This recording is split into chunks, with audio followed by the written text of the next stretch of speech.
नमस्कार दोस्तों, आज हम आ गए हैं आपके पास एक नए वीडियो और नए टॉपिक के साथ। और आज का जो टॉपिक होगा वो केमिस्ट्री सब्जेक्ट का टॉपिक होगा। और अभी आपका बोर्ड का पेपर स्टार्ट हुआ है और इंटरमीडिएट हाई स्कूल का पेपर हो रहा है प्रेजेंट टाइम में। और इसमें एक जो सबसे इम्पोर्टेंट आपके लिए टॉपिक होगा वो टॉपिक होगा केमिस्ट्री का, कि आप साबुन का निर्माण कैसे करेंगे। वो आपके लिए बहुत अच्छा टॉपिक है और बहुत सरलता से अगर आप इस वीडियो को पूरा देखते हैं तो बहुत आसानी से इसको सीख जाएंगे और अपने एग्ज़ाम में इसको लिखकर आप अच्छा नंबर प्राप्त कर सकते हैं। वीडियो पूरा देखें बिना स्किप किए हुए, वीडियो आपके लिए बहुत अच्छा होने वाला है। वीडियो स्टार्ट करने से पहले मैं आपसे आशा करता हूं, निवेदन करता हूं, यदि आप हमारे चैनल पर पहली बार आए हैं तो चैनल को सब्सक्राइब कर लें, जिससे मैं आपको ऐसे ही नॉलेजेबल वीडियो बनाकर दे सकूं। वीडियो स्टार्ट करते हैं। यहाँ पर हमने जो हेडिंग डाल रखा है, उच्च अणुभार वाले कार्बनिक यौगिक, ये हेडिंग है। और इसमें जो आपके लिए प्रश्न का रूप आएगा, किस किस कंडीशन में आपके लिए प्रश्न होंगे वो भी मैं आपको बता दूं। हो सकता है कि आपके पेपर में आए कि साबुन बनाने की क्रियाविधि लिखिए, या साबुन का निर्माण कैसे होता है वो आप लिखिए, या उच्च अणुभार वाले कार्बनिक यौगिकों के बारे में आप लिखिए, या साबुन बनाने का निर्माण का जो समीकरण होता है, इक्वेशन होता है, वो आप लिखिए। ये ऐसे किसी भी कंडीशन में आपको प्रश्न मिल सकता है। फिलहाल वो डिपेंड करता है कि यदि आप प्रश्न सीधा सीधा समझते हैं और ये वीडियो पूरा देख लेते हैं तो आप बहुत आसानी से उन सभी प्रश्नों का हल कर सकते हैं इस वीडियो को देखने के बाद। अब यहाँ पर स्टार्ट करते हैं। पहले साबुन होता क्या है, साबुन के बारे में जानने की कोशिश करेंगे कि साबुन एक उच्च अणुभार वाले मोनोकार्बोक्सिलिक अम्लों के सोडियम तथा पोटेशियम लवण साबुन कहलाते हैं। मतलब साबुन वह चीज़ है जो उच्च अणुभार वाले मोनोकार्बोक्सिलिक अम्लों के साथ सोडियम या फिर पोटेशियम दोनों में से कोई चीज़ का मिला दिया जाए तो जो उत्पाद प्राप्त होता है वो साबुन ही होता है। इस चीज़ को आप परिभाषा के रूप में याद करेंगे और इसके बाद मैं आपको बताता हूँ कि साबुन का निर्माण होता कैसे है।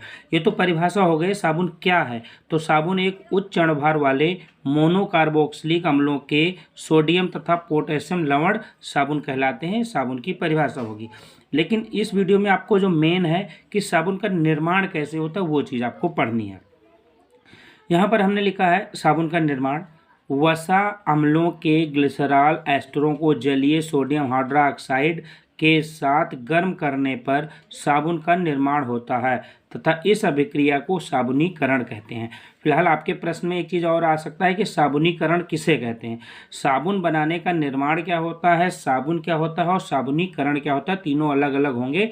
तो अगर आपके पेपर में आता है साबुनीकरण क्या होता है तो आप सीधे शब्दों में कह सकते हैं कि वसा अम्लों के ग्लिसरॉल एस्टरों को जलीय सोडियम हाइड्रोक्साइड के साथ गर्म करने पर साबुन का निर्माण होता है। तो जो साबुन के निर्माण में जो अभिक्रिया होती है, साबुन के बनाने में जो क्रिया यूज होती है, उसी अभिक्रिया को साबुनीकरण कहते हैं। आप समझ गए होंगे।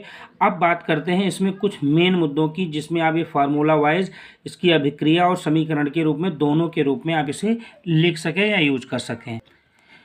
यहाँ पर हमने लिखा है पहले अभिक्रिया, तो ये चीज़ तो आपको क्लियर हो गई कि साबुनीकरण क्या होती है। अब यहाँ पर हमने लिखा है अभिक्रिया, यहाँ पर हमने लिखा है समीकरण। अभी आपको एक एक करके समझा दूंगा। अभिक्रिया क्या होती है कि अभिक्रिया को अगर उनको रूप में लिख दें, बिना मैथमेटिकल या बिना सिंबल के किसी चीज़ को लिखना अभिक्रिया कहलाती है। समझने के लिए आप समझें कि वसा, यहाँ पर हमने लिखा वसा अम्लों के, तो वसा हो प्लस उसमें सोडियम हाइड्रोक्साइड, सोडियम हाइड्रोक्साइड है यदि आप मिला देते हैं तो साबुन बनकर तैयार होता है और एक अन्य उत्पाद मिलता है जिसको हम ग्लिसरॉल कहते हैं या ग्लिसरीन के नाम से भी आप जानते हैं। तो अभिक्रिया अगर लिखनी है तो अभिक्रिया आप ऐसे लिखेंगे, वसा प्लस सोडियम हाइड्रोक्साइड, जो हमें प्रोडक्ट मिलेगा वो मिलेगा साबुन और ग्लिसरॉल। तो वसा और सोडियम हाइड्रोक्साइड ये हमारे होते हैं अभिकारक, जिन्हें इंग्लिश में रिएक्टेंट बोलते हैं, हिंदी में अभिकारक बोलते हैं। और जो चीज़ हमें प्राप्त होती है वो हमारी उत्पाद होती है, इंग्लिश में प्रोडक्ट बोलते हैं। तो हमें साबुन प्राप्त होता है और ग्लिसरॉल प्राप्त होता है। अब बात करते हैं, ये जो वसा है इसको ग्लिसरॉल एस्टर भी कहते हैं वसा को, और सोडियम हाइड्रोक्साइड तो लिखा ही, बाकी आप समझ गए होंगे कि यहाँ पर क्या चीज़ प्राप्त होती है। अब इसी चीज़ को, इसी अभिक्रिया को हम समीकरण के रूप में अगर लिखें, इसी वाले अभिक्रिया को जो हमने ये लिखा है वसा plus sodium hydroxide equal to साबुन प्लस ग्लिसरॉल, इसको अगर हम लिखें एक समीकरण के रूप में, इक्वेशन के रूप में, जिससे आप बहुत आसानी से इसको समझ जाएंगे। ये चीज़ आप देखिएगा, यहाँ पर हमने लिखा है समीकरण। अब अगर आपके पेपर में साबुन बनाने की क्रियाविधि आती है कि साबुन का निर्माण आप कैसे करेंगे, उसको आप फार्मूले के द्वारा संतुष्ट कीजिए या आप फार्मूले के द्वारा दिखाइए, तो आप ध्यान से देखिएगा। अब यहाँ पर बिल्कुल आप वीडियो स्किप मत करिएगा, वीडियो बहुत अच्छा होने वाला है आपके लिए। यहाँ पर कुछ चीज़ें आपको याद रखनी है। पहले तो CH2OC17H35, या आप चाहते हैं तो CH2 एक तरफ कर दीजिए, OCO, मतलब ये दो चीज़, सिर्फ ये तीन चीज़ याद करनी है। CH2 याद हो जाएगा, OCO याद हो जाएगा, फिर C17H35। इसके बाद सिंगल बॉन्ड CH, यहाँ पर 2 लगा था, यहाँ पर आपको 2 नहीं लगाना है, सिर्फ CH लिखना है। फिर OCO, यहाँ भी OCO ऐसे जैसे इसमें है ऐसे उसमें उतार देना है। C17 और H35 यहाँ भी है, ये उतार देना है। उसके बाद फिर सिंगल बॉन्ड रहेगा, फिर ऊपर वाली सारी चीज़ एज इट इज उतार देनी है नीचे। देखा ना, जो ऊपर है सेम चीज़ आप नीचे उतार दीजिएगा। मतलब अगर ऊपर वाला आपको याद है तो नीचे वाला सेम रहेगा, सिर्फ बीच वाले में भी सारी चीज़ें सेम रहेंगी। फिर यहाँ पर जो 2 लिखा है वो हट जाएगा, ये आप समझ गए। तो ये जितनी चीज़ें, ये CH2, OCO, C17 और H35, ये सारी चीज़ें लिखी है, ये हमारी वसा है। वसा मतलब ग्लिसरॉल एस्टर के रूप में है ये सारी चीज़ें। फिर इसमें हमने लिखा प्लस सोडियम हाइड्रोक्साइड, तो यहाँ पर हमने प्लस लगा दिया और ये हमने लिख दिया सोडियम हाइड्रोक्साइड। सोडियम हाइड्रोक्साइड के 3 अणु हैं, ये भी ध्यान रखिएगा, क्योंकि जो फार्मूला क्लियर होगा उसमें आप समझ जाएंगे कि ये 3 यहाँ पर क्यों आया था। अब जो हमारा साबुन का निर्माण होगा, अब अगर आप इसको गर्म करेंगे, क्योंकि यहाँ पर हमने बताया था साबुनीकरण में कि इसको गर्म करने के साथ ही साबुन और ग्लिसरॉल हमें प्राप्त होता है। तो यहाँ पर देखिएगा, यहाँ पर CH2 है, इस CH2 को यहाँ पर आप लिख दीजिए, आपने लिख दिया। उसके बाद यहाँ पर 3NaOH है, मतलब OH कितना है, 3 है, तो एक OH यहाँ पर लिख दीजिए, आपने लिख दिया। दूसरा यहाँ का CH उठाइए, CH, और यहाँ पर लिख दीजिए CH। 3 OH है, एक आपने यूज कर दिया, एक OH यहाँ पर यूज कर दीजिए, वो आपने यूज कर दिया। अब तीसरा देख लीजिए, यहाँ पर CH2 है, ये CH उठाइए और CH2 यहाँ पर लिख दीजिए।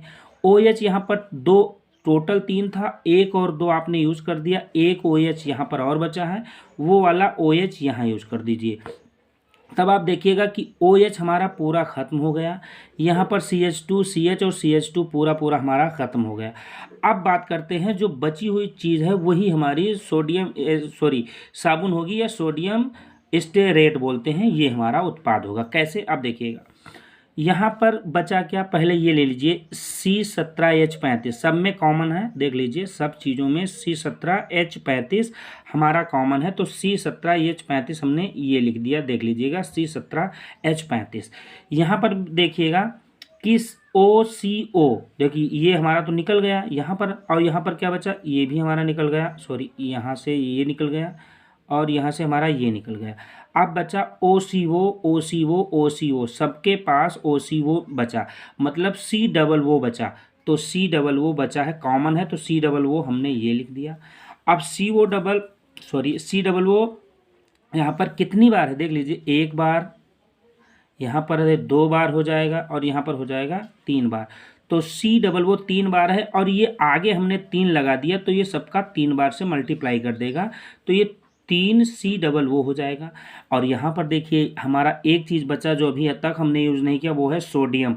सोडियम के कितने अणु हैं, 3, तो सोडियम तो हमने यहाँ पर लिख दिया, लेकिन आप देखिएगा कि सोडियम के 3 अणु हैं, तो जो डिजिट आपके आगे लिखा रहता है वो सब चीज़ों को मल्टीप्लाई करते चला जाता है, तो सोडियम के भी 3 अणु हो गए। तो आप देख सकते हैं C17H35 कितनी बार है, C17H35 1, C17H35 2 और C17H35 3 बार ये है, तो C17H35 3 बार ये भी हो जाएगा।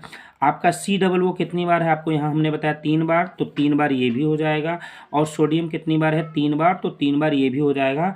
तो जो सोडियम स्टेरेट का या साबुन का फार्मूला होता है वो होता है C17H35COONA। अब यहाँ पर कुछ चीज़ें, और अगर यहाँ पर सोडियम के स्थान पर पोटेशियम आप रख दें तो भी साबुन का निर्माण होगा। मतलब पोटेशियम मतलब जहाँ पर Na है वहाँ पर सिर्फ K रख दीजिए, बाकी सेम चीज़ ऐसे आप उतार दीजिए, यहाँ पर Na है यहाँ पर K लिख दीजिएगा तो भी वो साबुन का फॉर्मूला ही होगा। तो अब आशा करता हूँ कि आप समझ गए होंगे कि साबुन का निर्माण कैसे होता है। इसको याद करने की ज़रूरत नहीं है, सिर्फ समझने भर की ज़रूरत है और बहुत आसानी से इसको आप कर सकते हैं। अब हम बात करते हैं साबुन के प्रकार की। जो रासायनिक रूप से साबुन के प्रकार कितने होते हैं, तो रासायनिक रूप से साबुन के दो प्रकार होते हैं। पहला प्रकार होता है अध्रुवीय हाइड्रोकार्बन भाग और दूसरा होता है ध्रुवीय हाइड्रोकार्बन भाग। अब इस चीज़ को ध्यान से समझ लीजिएगा। हो सकता है बहुविकल्पीय के रूप में आपके पास अध्रुवीय हाइड्रोकार्बन भाग पूछ लें, या हो सकता है जल विरोधी या वसा स्नेही किसे कहते हैं वो पूछ ले, हो सकता है जल स्नेही या वसा विरोधी क्या होता है ये पूछ ले। तो सारी चीज़ें आप इसी वीडियो में समझ जाएंगे। तो अध्रुवीय हाइड्रोकार्बन वह होता है, यह भाग वसा में विलय होता है, मतलब जो वसा में मिल जाता है वह भाग अध्रुवीय हाइड्रोकार्बन होता है। इसको जल विरोधी, चूंकि यह वसा में मिलता है जल में नहीं मिलता है तो ये जल विरोधी होगा, और वसा में मिलता है तो वसा स्नेही कहा जाता है। तो इसे जल विरोधी या वसा स्नेही भी कह सकते हैं। मतलब हुआ कि अध्रुवीय हाइड्रोकार्बन जल विरोधी या वसा स्नेही के रूप में भी जाना जाता है।